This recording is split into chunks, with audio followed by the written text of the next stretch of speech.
तो hello friends, आज मैं आपके साथ आलू से बनने वाले एक बहुत ही हेल्दी और टेस्टी नाश्ते की रेसिपी शेयर करने जा रही हूँ, जिसे बनाना काफ़ी आसान है। और इस नाश्ते की रेसिपी को बनाने के लिए आपको बहुत ज़्यादा इंग्रेडिएंट की भी ज़रूरत नहीं पड़ेगी। और सबसे बड़ी बात ये है कि ये जो नाश्ता है ना, ये बच्चों से लेके बूढ़ों तक सबको पसंद आएगा। इसी के साथ अगर आप टिफ़िन के लिए कुछ हेल्दी बनाना चाह रहे हैं, सोच रहे हैं, तो आप इस नाश्ते की रेसिपी को ज़रूर ट्राई कर सकते हैं।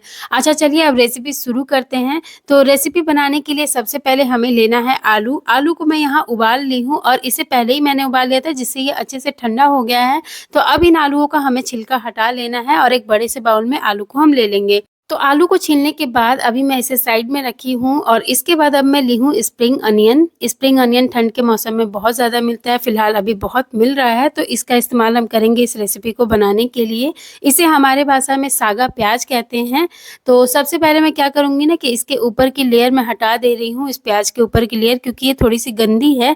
और इसके बाद इसके जड़ को भी हमें काट कर हटा देना है। तो पहले सारे प्याज के ऊपर वाले हिस्से को हम हटा देंगे और जड़ को भी हमें काट कर निकाल लेना है। साथ ही इस सारे अनियन को हमें अच्छे से वॉश कर लेना है, जिससे कि इस पे जो भी धूल-मिट्टी हो वो सारी निकल जाए।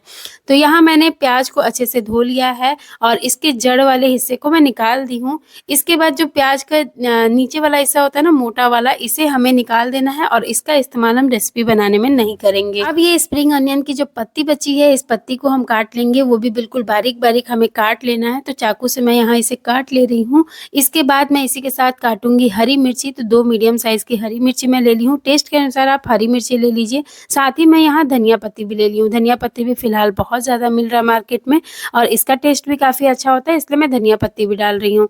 तो सारी चीज़ों को यहाँ हमें काट लेना है और अब जो हमने आलू को बॉयल करके रखा था, उसे हम मैश करेंगे। मैं ना यहाँ आलू को हाथ से ही मैश कर ली हूँ, क्योंकि आलू काफ़ी अच्छे से ठंडा हो गया था, इसलिए मैं हाथ से आराम से मैश कर पा रही हूँ। आप चाहें तो यहाँ पोटैटो मैशर का भी इस्तेमाल कर सकते हैं, बस आलू को हमें अच्छे से मैश कर लेना है। इसके बाद इसमें हम डालेंगे कुछ मसाले, जिसमें मैं डाली हूँ गरम मसाला, लाल मिर्ची पाउडर, स्वाद के अनुसार नमक और थोड़ा-सा हल्दी पाउडर। इसके बाद डाली हूँ 2 चम्मच बेसन, बड़े चम्मच से बेसन डाली हूँ और अब हम डालेंगे ये सारी कटी हुई चीज़ें।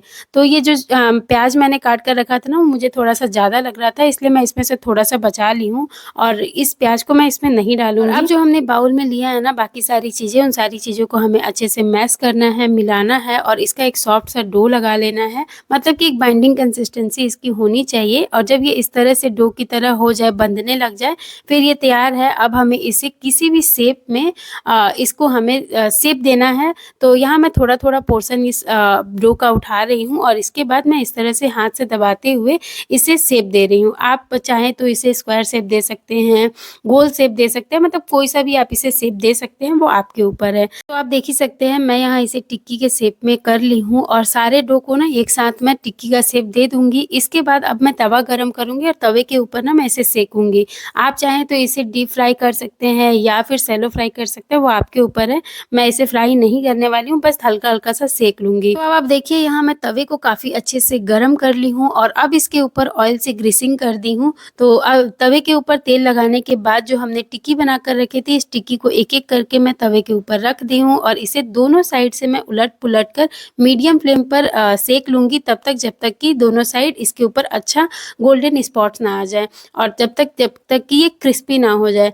तो अब ये काफ़ी अच्छे से सिक चुका है, तो अब मैं इसे तवे से उतार ले रही हूँ और इसके बाद इसी तरह से हम बाकी सारे टिक्की को भी सेक लेंगे। देखिए यहाँ मैं एक-एक करके सारी टिक्की को सेक ली हूँ और अब ये गरमा-गरम क्रिस्पी टिक्की बनकर तैयार है। इस टिक्की की रेसिपी को आप ज़रूर ट्राई करिएगा, आपको बहुत पसंद आएगा। चाहें तो आप इसे चाय के साथ खाइए या फिर सॉस, चटनी, किसी भी चीज़ के साथ आप इसे एन्जॉय कर सकते हैं। तो ये रही हमारी टिक्की की पहली रेसिपी। तो अब मैं आपके साथ इसी टिक्की से बनने वाली एक दूसरी रेसिपी भी शेयर करने वाली हूँ, वो है टिक्की चाट।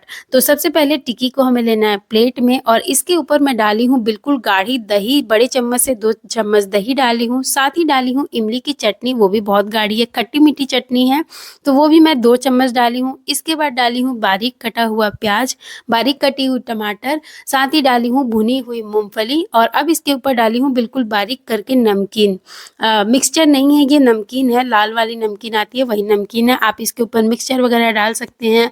इसके साथ ही अगर आपको गाजर डालना हो तो गाजर डाल सकते हैं, खीरा डाल सकते हैं। मेरे पास ये बाकी सारी चीज़ें नहीं थी इसलिए मैं नहीं डाली हूँ।